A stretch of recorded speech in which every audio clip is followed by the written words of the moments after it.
Hello everyone. In this video I'm going to show you all how to get started in Quixel.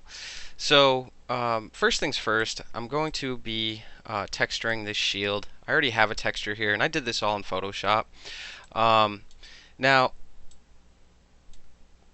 what I'm going to start by doing is exporting this as an OBJ, which I already did, but just to show you, File, Export Selection, and then just go ahead and export it as a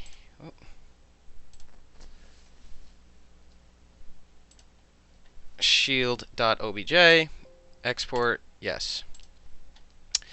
So now that I've got that exported, I'm going to go ahead and open up Quixel in Photoshop. So Quixel is basically just like a plugin for Adobe Photoshop, and it does PBR texturing. Now, the one thing I'll show you really quickly is I have my UVs here, and this is basically the first thing you want to do when you get into Quixel is you want to create what is called a material ID map. And I don't have any of the ambient occlusion or diffuse or normals or anything like that, so I'm going to rely on Quixel to take care of that for me. Specifically dedo. So I'm going to click on the little D for dedo and bring this over, and I get this that pops up. So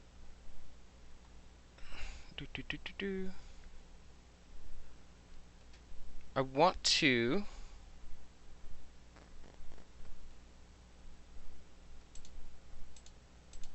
do a new project,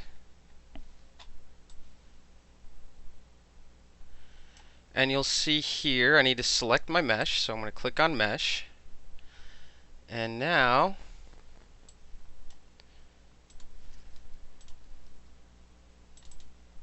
locate my OBJ,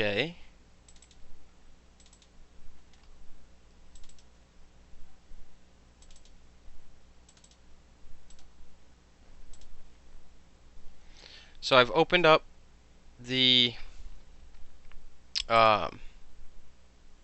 shield OBJ. Came up as P sphere, so hopefully it'll work right. And then under material ID, basically what you do is you just paint in different colors for each part of the UV map. And if I show you really quickly, I had the UVs shown in Maya, and now I'm just going to go ahead and show it to you here. And screen. Well, you can't really see it over the white, but it's all here. You can't see the UVs anyway, and it's really difficult to see over the green also, and the yellow, basically every bright color I have on here. But you can see in the red and the blue here that they are there. And if I switch back to normal, you can see that I do have them there. So that's what the UVs look like. So all I did was basically just paint a specific color over each part of the UV map. So I'm going to go ahead and hide the UV map that I have there. And I'm going to go ahead and click on Material ID, and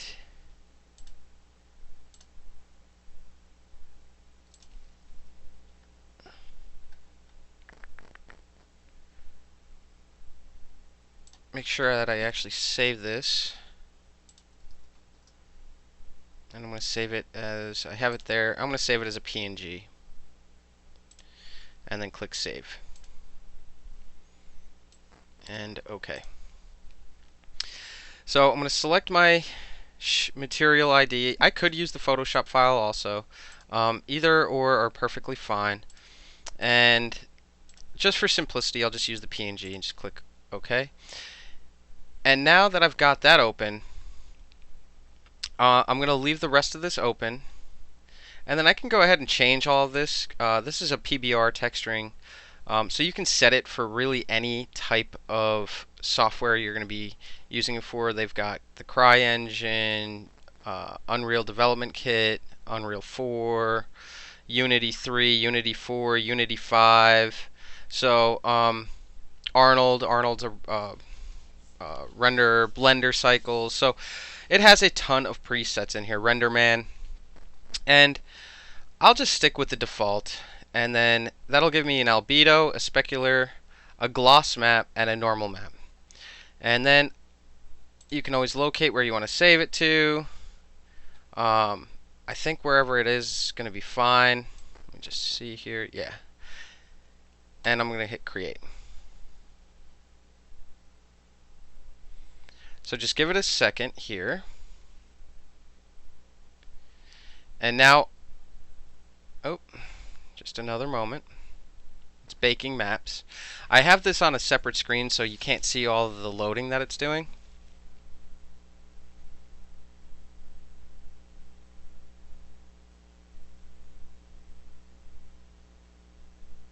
Okay, let's see if it's done. Nope. Now it says exploding colors, preparing masks, and I'll show it to you here momentarily.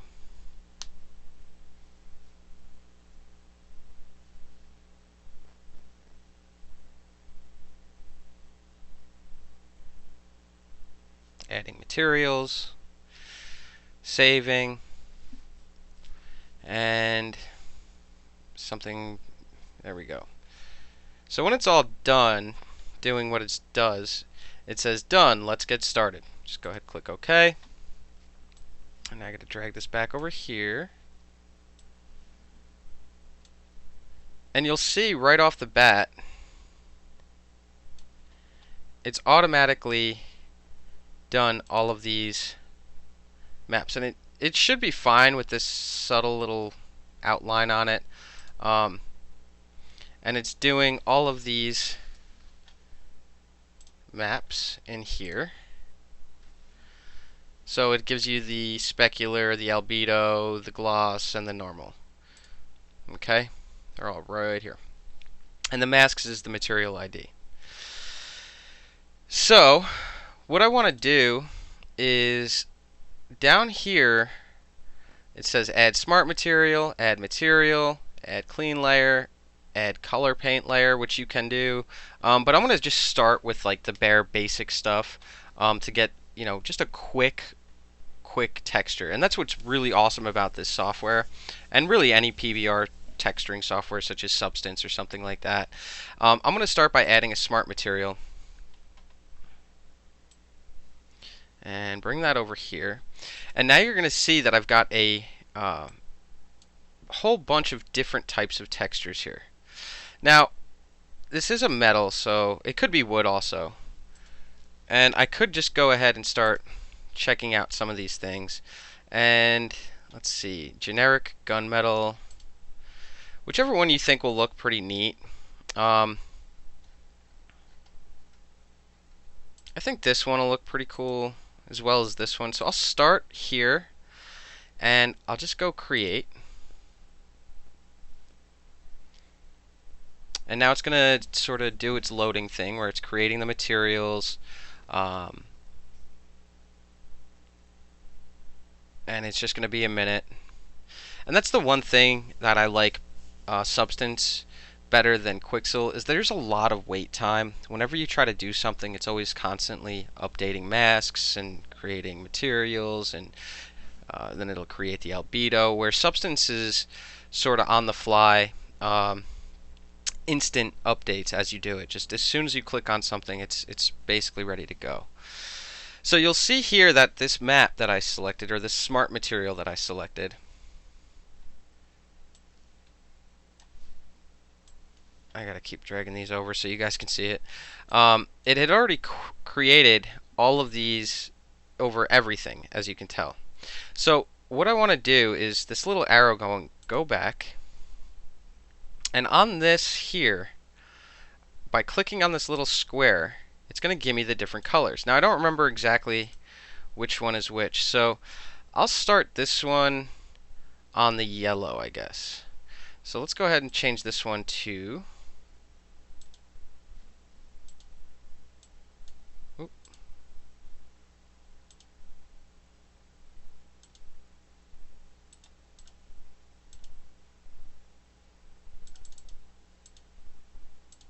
there it goes.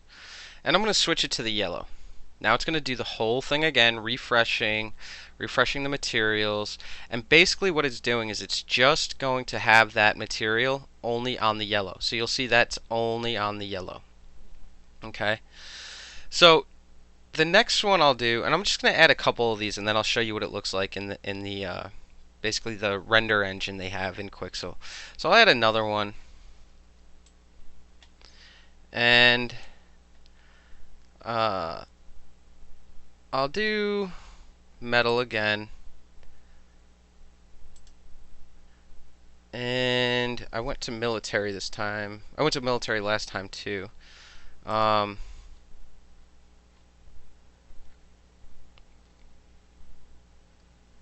And I can just sort of play around and select different ones. I could even check in wood and see if there's something in here, cement, or just because it says that doesn't. You can play around with some of the settings, but I'll stick with metal for now. Oxidized, meaning it's sort of rusted. I'll stick in here for now, and I'll try generic gunmetal, and I'll click create.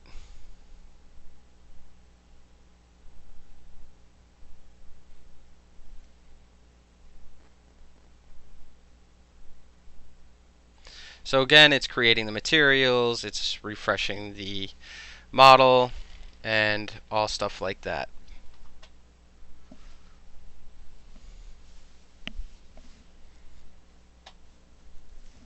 So just a moment.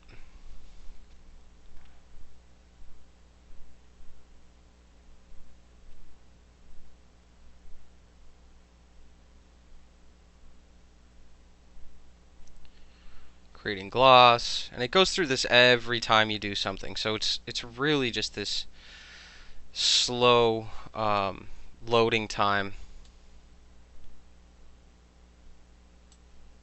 And bring this back over. So now I'm going to click back. If you start trying to do that on this page, I've always found it to crash if you start trying to assign these to certain ones.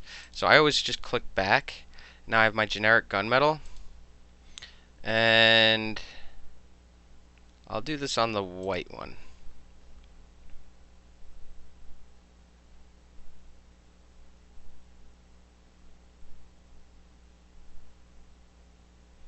So you'll see I've got this here, and if I were to just jump in and see what this is starting to look like, if I click on 3Do,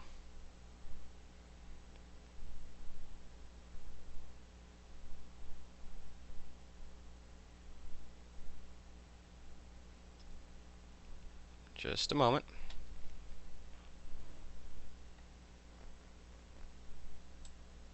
Go ahead and drag this over, and let's see if I can resize it. No, maybe not.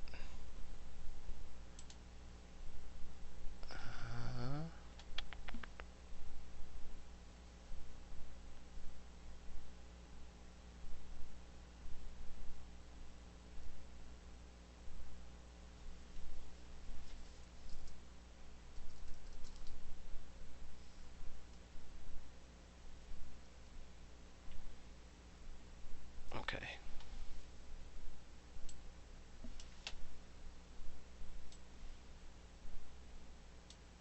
There we go. Got it now sort of resized.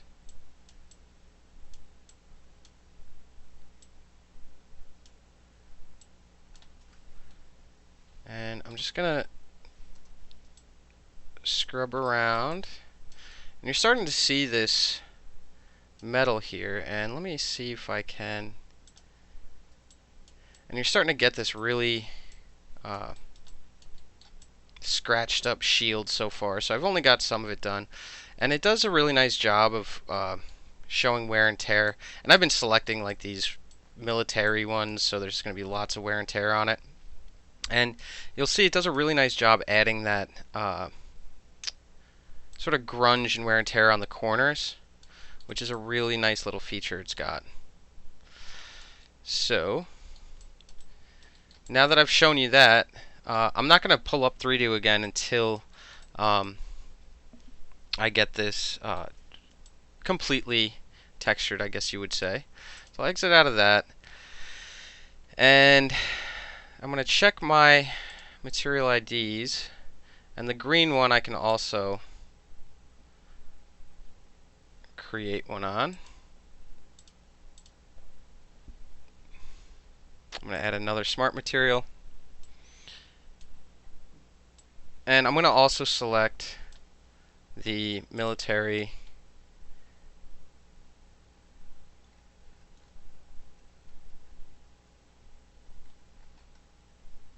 or under metal, military generic gunmetal, and I'm going to assign this one to the green one. So it's going to do its thing.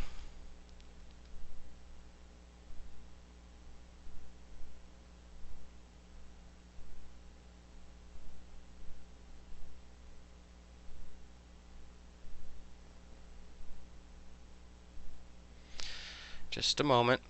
Lots of waiting with this.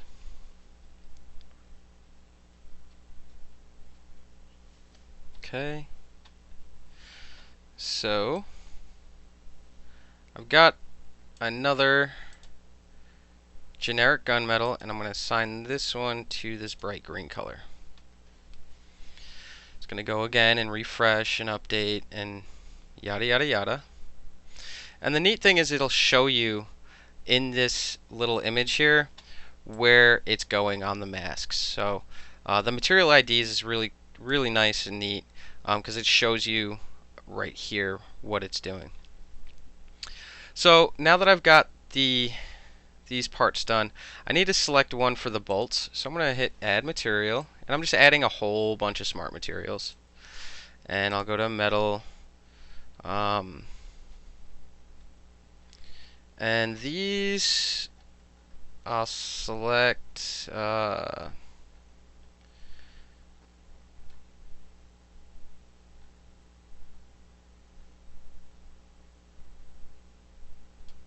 just see what this one looks like.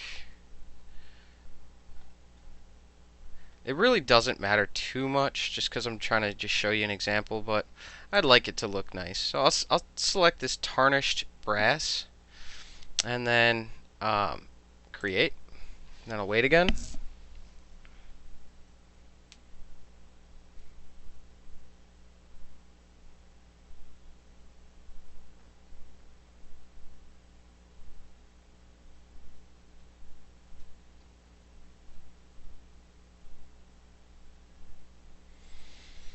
And again, I'm going to click this little back button, and then on the tarnished brass I'm just going to select this color here, and I'm going to go to red because I know that's my bolts.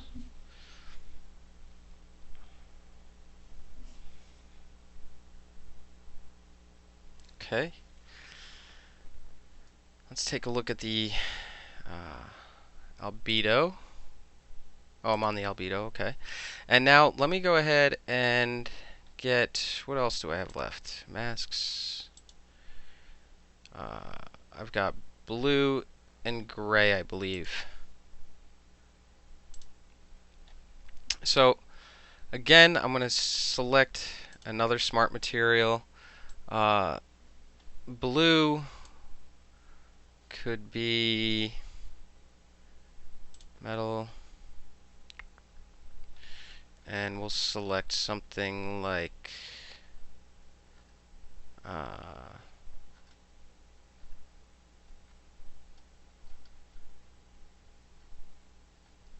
copper bullet sounds cool, so let's just go with that and hit create.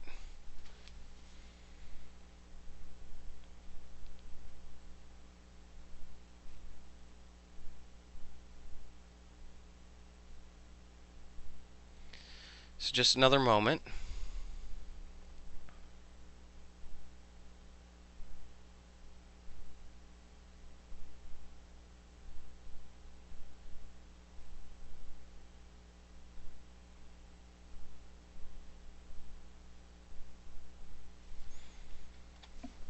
And now I'll go back over here and just click back, and I'm going to go ahead on here, and I'm going to go to the blue one, So again, it's just refreshing. It's assigning it just to that mask. And now I've got one color left.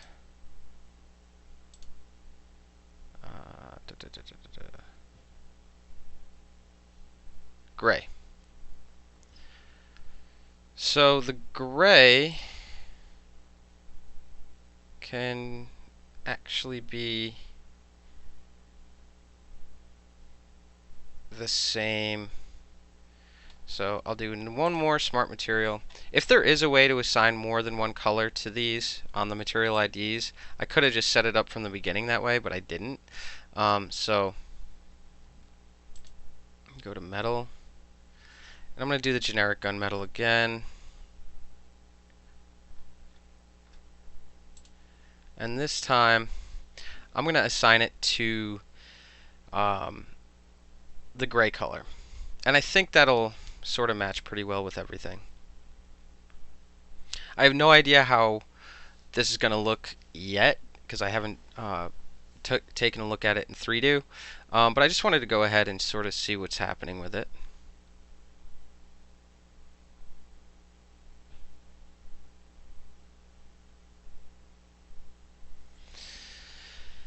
And now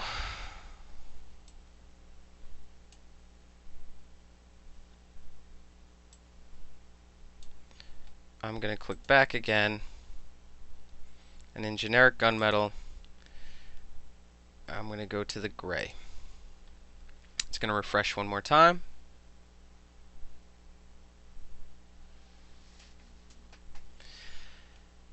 And I believe that's everything that I have textured. So now that I've got that all set up, I'm going to go into 3D and just take a quick look at my it's fairly quick process of texturing this without really just clicking around. So and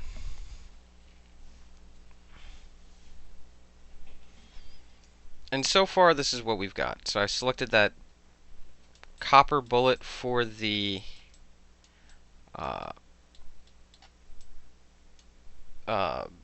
these little rivets, and I've selected that brass for the center plate here, and then the rest of it's just kind of wear and tear, the generic gunmetal going around, and it does do a pretty good job right off the bat, and I really am starting to like how it's looking.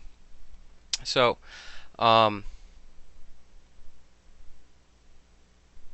so far so good. So what I'm gonna do next is, oh, I forgot to pull this over. Sorry. So I've got it right here, and I was just showing myself, not you, obviously. I forgot I had it on the other screen. It's starting to look pretty good. So I've got that copper bullet on these little rivets, and then I've selected that brass color smart material for the center piece of it. And then from here I could always add more details, and using Dynamask in here. But just for this video, that's kind of all I wanted to go over. It was just sort of displaying how the smart materials work and how to assign them to your material IDs. So anyway, thanks for watching. I just wanted to kind of start showing you how PBRs work and how Quixel utilizes the material IDs. Anyway, thanks again for watching. Shoot me a message if you have any questions, and yeah, stay tuned for the next one.